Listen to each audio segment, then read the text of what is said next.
ನಮಸ್ಕಾರ ಗೆಳೆಯರಿ, stock market Kannada ಚಾನಲ್ಗೆ ಸ್ವಾಗತ ಸುಸ್ವಾಗತ. ಗೆಳೆಯರಿ, ವಿಡಿಯೋದಲ್ಲಿ ನಮ್ಮ ಮಾರ್ಕೆಟ್ಗೆ ಸಂಬಂಧಪಟ್ಟಂತೆ ಹಾಗೂ ಕೆಲವು ಇಂಡಿವಿಜುವಲ್ ಸ್ಟಾಕ್ ಗಳಿಗೆ ಸಂಬಂಧಪಟ್ಟಂತೆ ಇವತ್ತು ಬಂದಿರುವಂತಹ ಒಂದಷ್ಟು ಸುದ್ದಿಗಳ ಬಗ್ಗೆ ತಿಳ್ಕೊಳ್ಳುವಂತ ಪ್ರಯತ್ನವನ್ನು ಮಾಡೋಣ. ಹಾಗೆ ನಮ್ಮ ಟ್ರಂಪ್ ಅನ್ನು ಕೂಡ ಒಂದು ಬಿಗ್ ಅಪ್ಡೇಟ್ ಅನ್ನು ಕೊಟ್ಟಿದ್ದಾರೆ, ಅದರ ಬಗ್ಗೆ ಕೂಡ ಒಂದಷ್ಟು ವಿಷಯವನ್ನ ನಾವು ತಿಳ್ಕೊಳ್ಳೋಣ.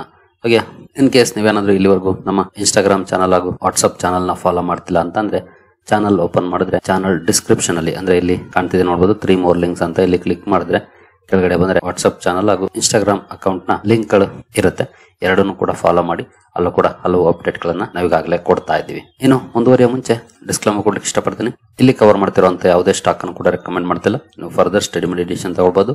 ಆಸ್ ಎಜುಕೇಶನಲ್ ಪರ್ಪಸ್ ನಾನು ವಿಡಿಯೋ ನಿಮ್ಮ ಮುಂದೆ ತರ್ತಾ ಇದ್ದೀನಿ. ಮೊದಲಿಗೆ ನಮ್ಮ ಟ್ರಂಪ್ ಅಣ್ಣನ ಕಡೆಯಿಂದ ಬಂದಿರುವಂತ ಸುದ್ದಿಗಳನ್ನ ನೋಡ್ಕೊಂಡು ಮುಂದುವರಿಯೋಣ. ನೋಡಬಹುದು 155% ಟ್ರಂಪ್ ಟ್ಯಾರಿಫ್ಸ್ ಕಮಿಂಗ್ ಫಾರ್ ಚೀನಾದ ಮೇಲೆ ಒಂದು ವಾರ್ನಿಂಗ್ ಅನ್ನೇ ಕೊಟ್ಟಿದ್ದಾರೆ ಅಂತಾನೆ ಹೇಳ್ಬೋದು.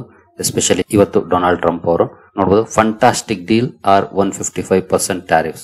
ಒಂದು ಡೀಲ್ ಮಾಡ್ಕೊಳ್ಳಿ, ಇಲ್ಲ ಅದರಲ್ಲೂ ಫಂಟಾಸ್ಟಿಕ್ ಡೀಲ್ ಅಂದ್ರೆ ಅವರ ಪ್ರಕಾರ ಅಮೆರಿಕಾಗೆ ಅನುಕೂಲ ಆಗುವಂತ ಡೀಲ್ ಅಂತಾನೆ ಅರ್ಥ. ಅವರು ಭಾರತವನ್ನ ಕೇಳ್ತಿರೋದು ಇದೆ, ಬೇರೆ ದೇಶಗಳನ್ನ ಕೇಳ್ತಿರೋದು ಇದೆ. ಯಾವಾಗ ಭಾರತ ಒಪ್ತಿಲ್ವೋ ಅದಕ್ಕೆ ಟ್ಯಾರಿಫ್ ಗಳನ್ನ ಹಾಕ್ತಾ ಇರೋದು. ಈವನ್ ಚೀನಾದ ಮೇಲೆ ಕೂಡ ಅದೇ ರೀತಿಯ ಮಾತುಗಳನ್ನ ಆಡ್ತಾ ಇದ್ದಾರೆ. ಈಗ ನೋಡಬಹುದು Trump sets tone ahead of Xi meet and US China trade talks. ಕೊರಿಯಾದಲ್ಲಿ ಇಬ್ರು ಲೀಡರ್ಸ್ ಮೀಟ್ ಮಾಡ್ತಾರೆ ಅನ್ನೋ ಸುದ್ದಿಗಳು ಬರ್ತಾ ಇದಾವೆ. ಅಲ್ಲಿ ಮಾತುಕತೆಗಳಾಗುತ್ತೆ. ಅದಕ್ಕೆ ಮುಂಚೆ ಡೊನಾಲ್ಡ್ ಟ್ರಂಪ್ ಅವರು ಚೈನಾದ ಮೇಲೆ ಒತ್ತಡ ಏರುವ ತಂತ್ರವನ್ನ ಈ ಮೂಲಕ ಮಾಡ್ತಿದ್ದಾರೆ ಅಂತಾನೆ ಹೇಳ್ಬೋದು. ಯಾಕಂತಂದ್ರೆ ಇನ್ನು ಮಾತುಕತೆಗಳು ಸ್ಟಾರ್ಟ್ ಆಗಿಲ್ಲ, ಮಾತುಕತೆಗಳು ಈ ವಾರದಲ್ಲಿ ನಡೀತವೆ ಅಂತ ಹೇಳ್ತಿದ್ದಾರೆ. ಅದ್ರ ಮಧ್ಯೆ ಅದಕ್ಕೆ ಮುಂಚೆನೆ ಈ ರೀತಿ ಮಾತುಗಳನ್ನ ಆಡೋ ಮೂಲಕ ಅವರು ಚೀನಾದ ಮೇಲೆ ಒತ್ತಡವನ್ನ ಏರುವ ತಂತ್ರವನ್ನ ಮಾಡ್ತಿದ್ದಾರೆ.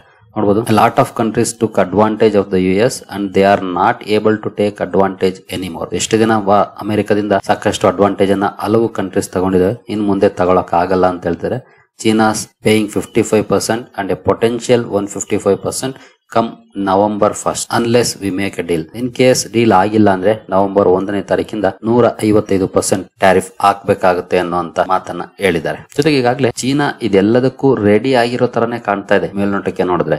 His comments follow Beijing's move to tighten export controls on rare earth materials essential for smartphones, fighter jets, electric vehicles and other technologies. So rare earth materials ಏನ್ ಅವಶ್ಯಕತೆ ಇದೆ ಅಮೆರಿಕಾಗೆ, ಅದರ ಎಕ್ಸ್ಪೋರ್ಟ್ ಗೆ ಕಂಟ್ರೋಲ್ ನ ಹಾಕಿದೆ, ಲಿಮಿಟ್ ಮಾಡಿದ್ದಾರೆ. ಅವರು ಎಕ್ಸ್ಪೋರ್ಟ್ ನ ಜಾಸ್ತಿ ಮಾಡ್ತಾ ಇಲ್ಲ. ಅದು ಸ್ಮಾರ್ಟ್ ಫೋನ್ಸ್ ಅಲ್ಲೂ ಬಳಸ್ತಾರೆ, ಫೈಟರ್ ಜೆಟ್ಸ್ ಅಲ್ಲಿ, ಎಲೆಕ್ಟ್ರಿಕ್ ವೆಹಿಕಲ್ಸ್ ಅಲ್ಲಿ, ಹಾಗೆ ಅದರ್ ಟೆಕ್ನಾಲಜೀಸ್ ಅಲ್ಲಿ ಇದನ್ನ ಬಳಸ್ತಾರೆ. ಎಸ್ಪೆಷಲಿ ನಿಮಗೆ ಗೊತ್ತಿರೋ ಹಾಗೆ ಚಿಪ್ಸ್, ಎನ್ವಿಡಿಯಾ ಚಿಪ್ಸ್ ಬರುತ್ತೆ ಅಮೆರಿಕದಿಂದ, ಅದರಲ್ಲೂ ಕೂಡ ಬಳಸುವಂತ ಮೆಟೀರಿಯಲ್ ಇದು. ಅದಕ್ಕೆ ಹಿಡಿತವನ್ನ ಹಾಕಿದೆ ಚೈನಾ ಈಗಾಗಲೇ. ಅದಕ್ಕೆ ಟ್ರಂಪ್ ಅಣ್ಣನಿಗೆ ಗುರಿ ಕಿತ್ಕೊಳ್ತಿದೆ ಅಂತಾನೆ ಹೇಳ್ಬೋದು. ಹಾಗೆ ಈಗಾಗಲೇ ಈ ಟ್ಯಾರಿಫ್ ಇಂಪ್ಯಾಕ್ಟ್ ಅಮೆರಿಕದಲ್ಲಿ ಆಗ್ತಾ ಇದೆ. ನಾವು ಮೊನ್ನೆ ತಾನೇ ನೋಡಿದ್ವಲ್ಲ, 24ನೇ ತಾರೀಕು ಅಮೆರಿಕದ ಇನ್ಫ್ಲೇಷನ್ ಡೇಟಾ ಕೂಡ ರಿಲೀಸ್ ಆಗ್ತಾ ಇದೆ. ಈಗಾಗಲೇ ಫೋರ್ಕಾಸ್ಟ್ ಜಾಸ್ತಿ ಮಾಡಿದ್ದಾರೆ, ಮೋರ್ ದನ್ 3% ಫೋರ್ಕಾಸ್ಟ್ ಅನ್ನ ಮಾಡ್ತಿದ್ದಾರೆ. 2.7, 2.6, 2.9 ಈ ರೀತಿ ಇದ್ದದ್ದು ಮೋರ್ ದನ್ 3% ಫೋರ್ಕಾಸ್ಟ್ ಅನ್ನ ಮಾಡ್ತಿದ್ದಾರೆ. ಈಗಾಗಲೇ ಅಲ್ಲಿ ಇನ್ಫ್ಲೇಷನ್ ಜಾಸ್ತಿ ಆಗ್ಲಿಕ್ಕೆ ಶುರುವಾಗಿದೆ. ಹಾಗೆ ನೀವು ಯಾವುದೇ ದೇಶದ ಮೇಲೆ ಟ್ಯಾರಿಫ್ ಹಾಕಿದ್ರು ಕೂಡ ಅದರ ಇಂಪ್ಯಾಕ್ಟ್ ಅಮೆರಿಕದ ಕನ್ಸ್ಯೂಮರ್ಸ್ ನ ಮೇಲೆ ಬಿದ್ದೇ ಬೀಳುತ್ತೆ. ಅದಂತೂ ಪಕ್ಕ 100%. ಯಾಕಂದ್ರೆ ಯಾವ ಕಂಪನಿಯು ತನ್ನ ಜೇಬಿಂದ ಹಣವನ್ನ ಕೊಡೋದಿಲ್ಲ. ಒಂದಷ್ಟು ಲಾಸ್ ಆಗ್ಬಹುದು, ಕಂಪನಿಗಳಿಗೂ ಕೂಡ ಆಗುತ್ತೆ. ಇನ್ ಕೇಸ್ ಅದಕ್ಕೆ ಸಬ್ಸ್ಟಿಟ್ಯೂಟ್ ಅಮೆರಿಕದಲ್ಲಿ ಅವೈಲೇಬಲ್ ಇದೆ ಅಥವಾ ಬೇರೆ ಯಾವುದೋ ದೇಶದ ಕಡೆಯಿಂದ ಅವೈಲೇಬಲ್ ಇದೆ ಅಂದ್ರೆ ಆಗ ಅದಕ್ಕೆ ಸಮಸ್ಯೆ ಆಗೋದಿಲ್ಲ. ಬಟ್ ಸಬ್ಸ್ಟಿಟ್ಯೂಟ್ ಅವೈಲೇಬಲ್ ಇಲ್ಲ ಅಂದಾಗ ಅಬ್ವಿಯಸ್ಲಿ ಅದರ ಇಂಪ್ಯಾಕ್ಟ್ ಅಲ್ಲಿನ ಕನ್ಸ್ಯೂಮರ್ಸ್ ಮೇಲೆ ಆದೇ ಆಗುತ್ತೆ. ಅದು ಈಗಾಗಲೇ ಕಂಡು ಬರ್ತಾ ಇದೆ ಮೇಲ್ನೋಟಕ್ಕೆ. ಅದೇ ಕಾರಣಕ್ಕೆ ಫೆಡ್ ಕೂಡ ರೇಟ್ ಕಟ್ ಮಾಡದೆ ಕಾಯ್ತಾ ಇರೋದು. ಜೊತೆಗೆ ಟ್ರಂಪ್ ಅಣ್ಣ ಈ ರೀತಿಯ ಡಿಸಿಷನ್ ಗಳನ್ನ ತಗೊಳ್ತಾ ಹೋಗೋದು ಕೂಡ ಅಮೆರಿಕನ್ ಎಕಾನಮಿಗೂ ಕೂಡ ಒಳ್ಳೇದಲ್ಲ. ರಿಸೆಷನರಿ ಫಿಯರ್ಸ್ ಜಾಸ್ತಿ ಆಗುತ್ತೆ, ಮಾರ್ಕೆಟ್ಸ್ ಮತ್ತೆ ಅನ್ಸರ್ಟನಿಟಿಗೆ ಮೂವ್ ಆಗುವಂತ ಚಾನ್ಸಸ್ ಇರುತ್ತೆ. ಜೊತೆಗೆ ಈಗಾಗಲೇ ಅಲ್ಲಿನ ಜನ ಕೂಡ ಡೊನಾಲ್ಡ್ ಟ್ರಂಪ್ ವಿರುದ್ಧ ತಿರುಗಿ ಬೀಳ್ತಾ ಇದ್ದಾರೆ. ಮೊನ್ನೆ ತಾನೇ ನೀವು ನೋಡಿರ್ಬೋದು, ನೋಟ್ ಕಿಂಗ್ ಪ್ರೊಟೆಸ್ಟ್ ಅಲ್ಲಿ ಮಿಲಿಯನ್ ಗಟ್ಟಲೆ ಜನ ಸೇರಿದ್ದಾರೆ. Aerial show thousands attending No Kings protest across the US. Approximate 8 million ಜನ ದೊಡ್ಡ ದೊಡ್ಡ ಸಿಟಿಗಳಲ್ಲಿ ಪ್ರೊಟೆಸ್ಟ್ ಮಾಡಿದ್ದಾರೆ ಅನ್ನುವಂತ ಸುದ್ದಿಗಳನ್ನ ನೀವೆಲ್ಲರೂ ಈಗಾಗಲೇ ನೋಡಿರಬಹುದು. ಇಂತಹ ಸನ್ನಿವೇಶದಲ್ಲೂ ಟ್ರಂಪ್ ಅಣ್ಣ ತಲೆ ಕೆಡಿಸ್ಕೊಳ್ತಿಲ್ಲ ಸದ್ಯದ ಮಟ್ಟಿಗಂತೂ. ಗೊತ್ತಿಲ್ಲ ಯಾವಾಗ ತಲೆ ಕೆಡಿಸ್ಕೊಳ್ಳುವಂತ ಪರಿಸ್ಥಿತಿ ಬರುತ್ತೆ ಅಂತ. ಹಾಗೆ ಇದರಿಂದ ಇಂಪ್ಯಾಕ್ಟ್ ಏನಾದ್ರೂ ಇದೆಯಾ? ಇನ್ ಕೇಸ್ 155% ಟ್ಯಾರಿಫ್ ಅನ್ನ ಚೀನಾ ಮೇಲೆ ಹಾಕಿದ್ರೆ ನಮ್ಮ ಮೇಲೆ ಕೂಡ ಅದೇ ರೀತಿ ಏನಾದ್ರೂ ಇಂಪ್ಯಾಕ್ಟ್ ಆಗುತ್ತಾ ಅಂತ ನೋಡಿದ್ರೆ ಖಂಡಿತ ಒಂದಷ್ಟು ಕಾಸ್ಕೇಡಿಂಗ್ ಇಂಪ್ಯಾಕ್ಟ್ ಸಾಧ್ಯ ಆಗುತ್ತೆ. ಎಸ್ಪೆಷಲಿ ಅವರು ಇದೆಲ್ಲ ಮಾಡ್ತಿರೋದು ಅವರ ಅಗ್ರಿ ಪ್ರಾಡಕ್ಟ್ಸ್ ಗೆ ಮಾರುಕಟ್ಟೆಯಾಗಿ ಪಡ್ಕೊಳ್ಳಕ್ಕೆ. ನೋಡಬಹುದು, Washington has been putting pressure on India to open its farm sector, a demand vehemently opposed by New Delhi. ಇದನ್ನ ನಮ್ಮ ಸರ್ಕಾರ ಅಂತೂ ಅಪೋಸ್ ಮಾಡ್ತಾ ಇದೆ, ಆಗಲ್ಲ ಅಂತ ಹೇಳ್ಬಿಟ್ಟಿದೆ. ಜೊತೆಗೆ ಈಗ ಡೊನಾಲ್ಡ್ ಟ್ರಂಪ್ ಚೀನಾದ ಮೇಲೆ ಸಿಟ್ಟಿಗೆಳೋದಕ್ಕೆ ಕಾರಣ ಏನ್ ಗೊತ್ತಾ?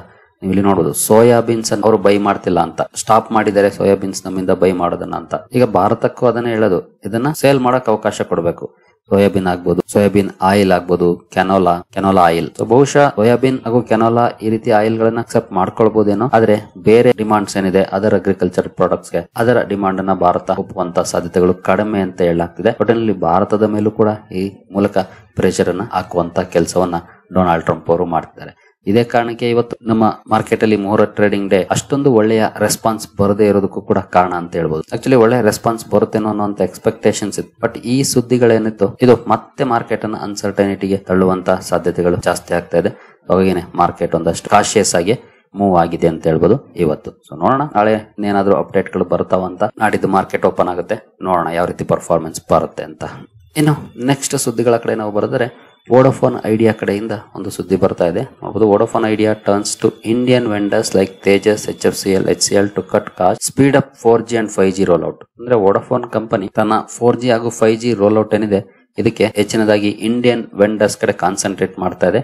ಯಾಕೆಂದ್ರೆ ಕಾಸ್ಟ್ ಕಡಿಮೆ ಮಾಡೋ ನಿಟ್ಟಿನಲ್ಲಿ ತೇಜಸ್ ಆಗ್ಬೋದು, ಅಂದ್ರೆ ತೇಜಸ್ ನೆಟ್ವರ್ಕ್ಸ್, HFCL ಆಗ್ಬೋದು, HCL ಈ ಕಂಪನಿಗಳ ಜೊತೆ ಮಾತುಕತೆಗಳ ಮೂಲಕ ಟೈಅಪ್ ಗಳ ಮೂಲಕ ಪ್ರಯತ್ನ ಮಾಡ್ತಿದೆ ಅನ್ನುವಂತ ಸುದ್ದಿ ಬರ್ತಿದೆ. ಖಂಡಿತ ಇದು ಸಾಧ್ಯ ಆದ್ರೆ ಕಂಪನಿಗೆ ಅಡ್ವಾಂಟೇಜ್. ಯಾಕಂದ್ರೆ ಕಡಿಮೆ ಕಾಸ್ಟ್ ಅಲ್ಲಿ ಆಗುತ್ತೆ ಅಂದ್ರೆ ಕಂಪನಿಗೆ ಅದು ಅವಶ್ಯಕ. ಸದ್ಯದ ಮಟ್ಟಿಗೆ ವೋಡಾಫೋನ್ ಐಡಿಯಾ ಯಾವ ಮಟ್ಟಿಗೆ ಇದೆ ಅಂತ ಗೊತ್ತಿದೆ, ಸ್ಟ್ರಗಲ್ ಮಾಡ್ತಿದೆ. ಬರ್ತಿರುವಂತ ರೆವಿನ್ಯೂ ಖರ್ಚುಗಳಿಗೆ ಸಾಲ್ತಿಲ್ಲ, ರೆವಿನ್ಯೂಗಿಂತ ಖರ್ಚುಗಳೇ ಜಾಸ್ತಿ ಇದೆ. ಇಂತಹ ಸಂದರ್ಭದಲ್ಲಿ ಈ ರೀತಿಯ ಬೆಳವಣಿಗೆಗಳು ಅಥವಾ ಕಾಸ್ಟ್ ಕಡಿಮೆ ಆಗುತ್ತೆ ಅಂದ್ರೆ ಖಂಡಿತ ಅದು ಒಳ್ಳೆಯ ಸುದ್ದಿನೇ ಆಗುತ್ತೆ. ಇನ್ನು ಟಾಟಾ ಗ್ರೂಪ್ ಗೆ ಸಂಬಂಧಪಟ್ಟಂತೆ ಒಂದು ಸುದ್ದಿ ಬಂದಿದೆ. ಟಾಟಾ ಟ್ರಸ್ಟ್ ರೀ appoints Venu Srinivasan for life. ಅಂದ್ರೆ ಟಾಟಾ ಟ್ರಸ್ಟ್ ಅಲ್ಲಿ ಆಸ್ ಎ ಟ್ರಸ್ಟಿಯಾಗಿ ಮುಂದುವರಿಯಲಿಕ್ಕೆ ವೇಣು ಶ್ರೀನಿವಾಸನ್ ಅವರ ಲೈಫ್ ಟೈಮ್ ಅಪಾಯಿಂಟ್ಮೆಂಟ್ ಅನ್ನ ಮಾಡಿದೆ ಟಾಟಾ ಟ್ರಸ್ಟ್. ಅಂದ್ರೆ ಇವರು ಈಗಾಗಲೇ ಇದ್ರು, ಅವರ ಟರ್ಮ್ ಮುಗಿತಾ ಇತ್ತು, ಅದನ್ನ ರೀ ಅಪಾಯಿಂಟ್ಮೆಂಟ್ ಮಾಡಿದೆ ಟಾಟಾ ಗ್ರೂಪ್. ಜೊತೆಗೆ focus shifts to Mehli Mistry amid internal rift. ಒಳಗಡೆ ಕೆಲವೊಂದು ಸಮಸ್ಯೆಗಳು ಆಗ್ತಿದೆ ಅಂತ ಸುದ್ದಿಗಳು ಬರ್ತಾ ಇದೆ. ಹಾಗಾಗಿ ವೇಣು ಶ್ರೀನಿವಾಸನ್ ಅವರ ಟರ್ಮ್ ಅನ್ನ ಮುಂದುವರಿಸಿ ಮೆಹ್ಲಿ ಮಿಸ್ತ್ರಿ ಕಡೆ ಫೋಕಸ್ ಮಾಡ್ತಿದ್ದಾರೆ ಅನ್ನುವಂತ ಸುದ್ದಿ ಇದೆ. ಸೊ ನೋಡೋಣ ಮುಂದೆ ಏನೆಲ್ಲ ಡೆವಲಪ್ಮೆಂಟ್ಸ್ ಆಗುತ್ತೆ ಅಂತ. ನೆಕ್ಸ್ಟ್ ಡಿಫೆನ್ಸ್ ಗೆ ಸಂಬಂಧಪಟ್ಟಂತೆ ಕೊಚ್ಚಿನ್ ಶಿಪ್ ಯಾರ್ಡ್ ನ ಚೇರ್ಮನ್ ಅಂಡ್ ಮ್ಯಾನೇಜಿಂಗ್ ಡೈರೆಕ್ಟರ್ ಇವತ್ತು ಮಾತಾಡಿದ್ದಾರೆ. ನೋಡಬಹುದು ಒಂದು ಬಿಗ್ ಅಪ್ಡೇಟ್ ಅನ್ನ ಕೊಟ್ಟಿದ್ದಾರೆ. Big ticket defence projects in pipeline, Cochin shipyard powers Indian navy's Atmanirbhar push. ಅಂದ್ರೆ ದೊಡ್ಡ ಮಟ್ಟದ ಆರ್ಡರ್ ಗಳು ಬರುವ ಸಾಧ್ಯತೆಗಳು ಇದೆ ಅನ್ನುವಂತ ಮಾತನ್ನ ಇವರು ಹೇಳಿದ್ದಾರೆ ಮನಿ ಕಂಟ್ರೋಲ್ ಜೊತೆ ಮಾತಾಡ್ತಾ. ನೋಡಬಹುದು in an exclusive interview to Moneycontrol CSL chairman and managing director Madhu S Nair spoke about the progress of the defence projects worth ₹16,000 crore currently being build by the company. ಈಗಾಗಲೇ 16,000 ಕೋಟಿ ಮೊತ್ತದ ಪ್ರಾಜೆಕ್ಟ್ಸ್ ಇದೆ. ಇನ್ನು ಮುಂದಿನ ದಿನಗಳಲ್ಲಿ ಬಿಗ್ ಟಿಕೆಟ್ ಆರ್ಡರ್ಸ್ ಸಿಗುವಂತ ಸಾಧ್ಯತೆಗಳ ಬಗ್ಗೆ ಕಂಪನಿಯ ಮ್ಯಾನೇಜ್ಮೆಂಟ್ ಮಾತಾಡಿದೆ. ನೋಡೋಣ, ಶಿಪ್ ಬಿಲ್ಡಿಂಗ್ ಕಂಪನೀಸ್ ನಿಮ್ಗೆಲ್ಲರಿಗೂ ಗೊತ್ತಿರೋ ಹಾಗೆ ಕೆಲವಿರೋದು ಈ ಕಂಪನಿಗೆ ಸಿಗಬೇಕು ಅಥವಾ ಇನ್ನೊಂದು ಕಂಪನಿಗೆ ಸಿಗಬೇಕಷ್ಟೇ. ನೋಡೋಣ ಇನ್ನೆಲ್ಲ ಡೆವಲಪ್ಮೆಂಟ್ಸ್ ಇನ್ನು ಇಲ್ಲಿ ಆಗುತ್ತೆ, ಯಾವ ಕಂಪನಿಗೆ ಯಾವ ಪ್ರಮಾಣದಲ್ಲಿ ಆರ್ಡರ್ಗಳು ಸಿಗುತ್ತವೆ ಅಂತ. ಏನೋ ಜಪಾನ್ ಮಾರ್ಕೆಟ್ ಅಲ್ಲಿ ಒಂದಷ್ಟು ಪಾಸಿಟಿವ್ ಪರ್ಫಾರ್ಮೆನ್ಸ್ ನೋಡ್ಲಿಕ್ಕೆ ಸಿಕ್ಕಿದೆ. ಅದಕ್ಕೆ ಪ್ರಮುಖ ಕಾರಣ ಅಂತಂದ್ರೆ ಅಲ್ಲಿ ಇತ್ತೀಚೆಗೆ ಎಲೆಕ್ಟ್ ಆದಂತ ಪ್ರೈಮ್ ಮಿನಿಸ್ಟರ್ ಕ್ಯಾಂಡಿಡೇಟ್ ಸನಾ ತಕೈಚಿ ಅವರು ಪ್ರೋ ಮಾರ್ಕೆಟ್ ಒಪಿನಿಯನ್ ಅನ್ನ ಹೊಂದಿರುವಂತ ವ್ಯಕ್ತಿ. ಜೊತೆಗೆ ಜಪಾನ್ನ ಮೊದಲ ಮಹಿಳಾ ಪ್ರಧಾನಿ ಕೂಡ ಇವರು ಆಯ್ಕೆಯಾಗಿದ್ದು, ಇವರು ಅಧಿಕಾರಕ್ಕೆ ಬಂದಿರೋದು ಅಲ್ಲಿನ ಮಾರ್ಕೆಟ್ ಅಲ್ಲಿ ಒಂದಷ್ಟು ಪಾಸಿಟಿವ್ ಡೆವಲಪ್ಮೆಂಟ್ ಗೆ ಕಾರಣ ಆಗಿದೆ. ಇವತ್ತು ಪಾರ್ಲಿಮೆಂಟ್ ಅಲ್ಲೂ ಕೂಡ ಓಟನ್ನ ಪಡ್ಕೊಂಡು ಇವರು ವುಮೆನ್ ಪ್ರೈಮ್ ಮಿನಿಸ್ಟರ್ ಆಗಿದ್ದಾರೆ. ಈ ಬಗ್ಗೆ ಅಪ್ಡೇಟ್ ಗಳು ಬಂದ ಕೈಯಲ್ಲಿ ನೋಡಬಹುದು. 1.5% ವರೆಗೂ ಪಾಸಿಟಿವ್ ಪರ್ಫಾರ್ಮೆನ್ಸ್ ನೋಡ್ಲಿಕ್ಕೆ ಸಿಕ್ಕಿದೆ. ನಂತರ ಟಾಟಾ ಮೋಟಾರ್ಸ್ ಬಗ್ಗೆ ಒಂದು ಅಪ್ಡೇಟ್ ಬಂದಿದೆ ನೋಡಬಹುದು. Tata motors it's land mark 1 lakh deliveries sales jump 33%. ಅಂದ್ರೆ ನವರಾತ್ರಿ ಸೇಲ್ಸ್ ಏನಿದೆ 1 ಲಕ್ಷ ಡೆಲಿವರೀಸ್ ಅನ್ನ ಮಾಡಿರೋ ಬಗ್ಗೆ ಟಾಟಾ ಮೋಟಾರ್ಸ್ ಅಪ್ಡೇಟ್ ಅನ್ನ ಕೊಟ್ಟಿದೆ. 33% ಜಂಪ್ ಆಗಿದೆ ಸೇಲ್ಸ್ ಅಲ್ಲಿ. ಒಳ್ಳೆ ಡೆವಲಪ್ಮೆಂಟ್ಸ್ ಅಂತಾನೆ ಹೇಳ್ಬೋದು ಈ ರೀತಿಯ ನಂಬರ್ಸ್. ಏನೋ ಲಾರಸ್ ಲ್ಯಾಬ್ಸ್ ಅಲ್ಲಿ ಇವತ್ತು ಒಂದಷ್ಟು ಪರ್ಫಾರ್ಮೆನ್ಸ್, ಒಳ್ಳೆಯ ಪರ್ಫಾರ್ಮೆನ್ಸ್ ಕಂಟಿನ್ಯೂ ಆಗಿದೆ. ಇದಕ್ಕೆ ಕಾರಣ B&K ಅವರು ಕವರೇಜ್ ಅನ್ನ ಇನಿಶಿಯೇಟ್ ಮಾಡಿದ್ದಾರೆ. 18% ಅಪ್ಸೈಡ್ ಪೊಟೆನ್ಶಿಯಲ್ ಅನ್ನು ಕೂಡ ಇವರು ಕೊಡ್ತಿದ್ದಾರೆ. ಹಾಗಾಗಿ ಒಂದಷ್ಟು ಪಾಸಿಟಿವ್ ಇಂಪ್ಯಾಕ್ಟ್ ಲಾರಸ್ ಲ್ಯಾಬ್ಸ್ ಅಲ್ಲಿ ಇವತ್ತು ನೋಡ್ಲಿಕ್ಕೆ ಸಿಕ್ಕಿದೆ. ಸರಿ ಗೆಳೆಯರೆ, ಈ ಎಲ್ಲ ಅಪ್ಡೇಟ್ಸ್ ನಿಮ್ಗೆ ಇಷ್ಟ ಆಗಿದೆ ಅನ್ಕೊಳ್ತೀನಿ. ಮುಂದಿನ ವಿಡಿಯೋದಲ್ಲಿ ಸಿಗೋಣ. ಅಲ್ಲಿವರೆಗೂ ಜೈ ಹಿಂದ್, ಜೈ ಕರ್ನಾಟಕ.